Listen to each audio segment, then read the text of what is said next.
বা একটা দুটো পীর পীরজাদা যে কটা গেল, একটা কেউ বলেছে আগামী দিন আপনার সাথে যেমন ছিলাম আগামী দিন থাকবো। আমাদের অনুরোধ, এই আইনের বিরুদ্ধে বিধানসভায় নিন্দা বিল পাস করে সবকটা এমএলএ এমপি কে নিয়ে 230টার উপরে এমএলএ আমরা দিয়েছি না দিই না, সবকটাকে নিয়ে আপনি সুপ্রিম কোর্টে কেস করুন। আপনি আমাদের অভিভাবিকা, আপনি বলেছিলেন যা হবে মুসলমানদের আমি আছি, অতএব এইরকম মুখে বললে হবে না, লাগু করতে দেব না। এ মুখে বললে হয় না, যদি মুখে বলে তোকে খাইয়ে দিলাম পেট ভরে যাবে, তার জন্য প্রয়োজন খাবার আসা, সামনে খাওয়া পেটে যাওয়া, ঠিক না বেটি? অতএব আপনি যে কেস করে, যদি এই বিপদে কেস না করে, নিন্দা বিল যদি না পাস করে, এবং যদি তার এমপি মন্ত্রীদের কেস কামারি না করে, এরপরে যতগুলো মোল্লা মনীষা পীর পীরজাদা এর বিরুদ্ধে না বলে চুপ থাকবে, জানবেন সবকটা দালাল। আমার সঙ্গে তারা একমত, হাত তুলে সাক্ষী দেন, তারা একমত, হাত তুলে সাক্ষী দেন, হাত লম্বা করে দেখান, হাত লম্বা করে রাখবে না।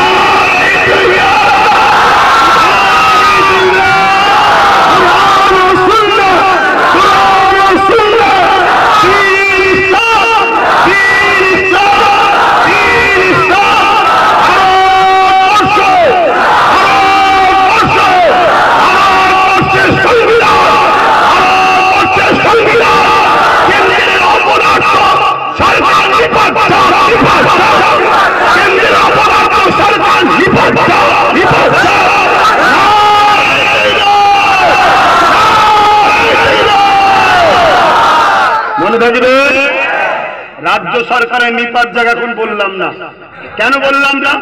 তার কানে পৌঁছানো দরকার, এইগুলো যে কি বুঝাই দেখা দরকার, ঠিক না বেটি?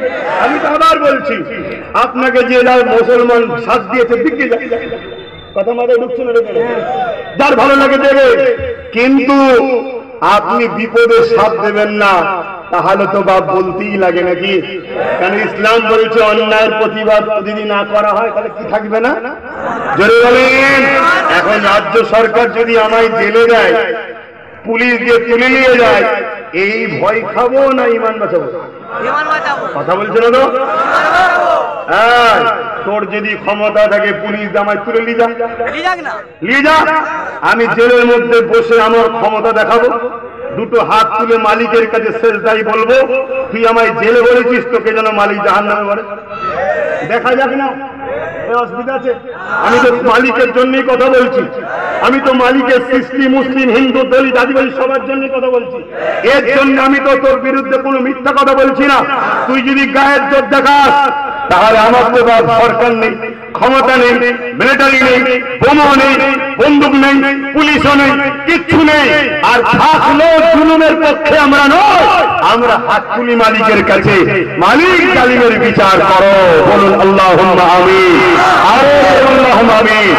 সংক্ষেপে একটা কথা বলি, আজকে গত কয়েকদিন ধরে দেখবেন পুরো রাজ্য জুড়ে বিশাল বিশাল মিছিল হচ্ছে, শুনছেন না শোনেননি? কোন মিছিলের পরে এ রিয়াকশন পাওয়া যায় না, দিল্লি যাও। কিন্তু গতকালকে যেই নওশাদ সিদ্দিকী নেমেছে, তারপরে বলছে দিল্লি যাও। তার মানে বুঝাতে চেয়েছিল মুসলমানদের একজনই আছে আমি, অতএব আমার ভাড়াটিয়া মোল্লারা নাবরে, আমার ভাড়াটিয়া মৌলানা নাবরে, আমার ভাড়াটিয়া গুলো না, বিজেপি কেন্দ্র সরকারের বিরুদ্ধে বলবি, আর শুধু বলবি ইনি আমাদের পাশে আছে। শুনছেন তো নাকি?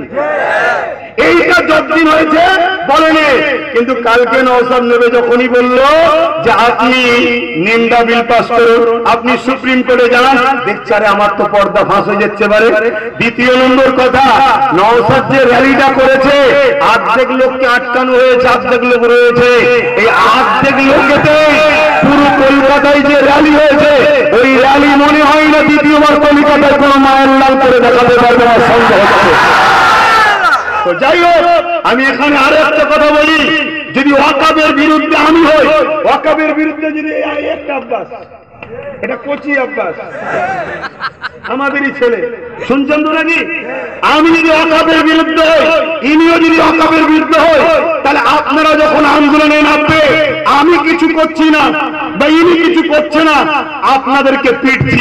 কেন পিটবো? আমি যদি অকাপ কালা কানুনের বিরুদ্ধে হই, তাহলে আমি কেন আপনাদেরকে পিটবো? এটা কি উচিত হবে? তাহলে গতকালকে ভাঙড়ের লোকগুলোকে বাসন্তী ক্যানি ওই এলাকা থেকে যারা আসছিল, তাদেরকে রাস্তায় আগলে পুলিশ কি মারা মারলো, কেন বোঝার জবাব দিতে হবে না? হবে না?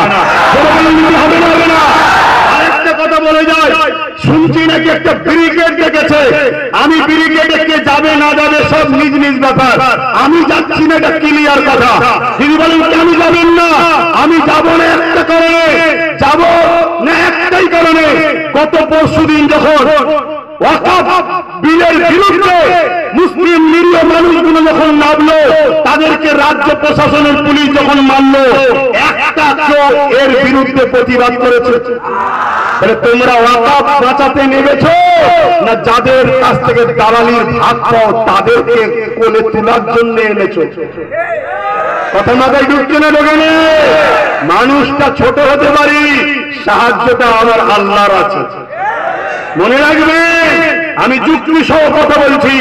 এত মিছিল হচ্ছে, একটা মিছিলে শুনেছেন 3টে এমপি কেন ভোট দিল না? এদের বিরুদ্ধে সিএম কি ব্যবস্থা নিচ্ছেন আমরা জানতে চাই। কেউ বলেছে? কিন্তু আমি বলছি, একটা কেউ বলেছে শুনবেন, একটা কেউ বলেছে শুনেছেন যে আজকে আপনি ওই যে কৃষক বিল যখন বাতিল হয়ে কৃষকদের যখন আইন তৈরি হয়েছিল কালা কানুন, তখন পাঞ্জাব সরকার কৃষকদের সাথ দিয়েছিল, জানেন? আপনি আমাদের সাথ দেন, এ বিষয়ে কেউ কিছু বলেছে? একটা কেউ বলেছে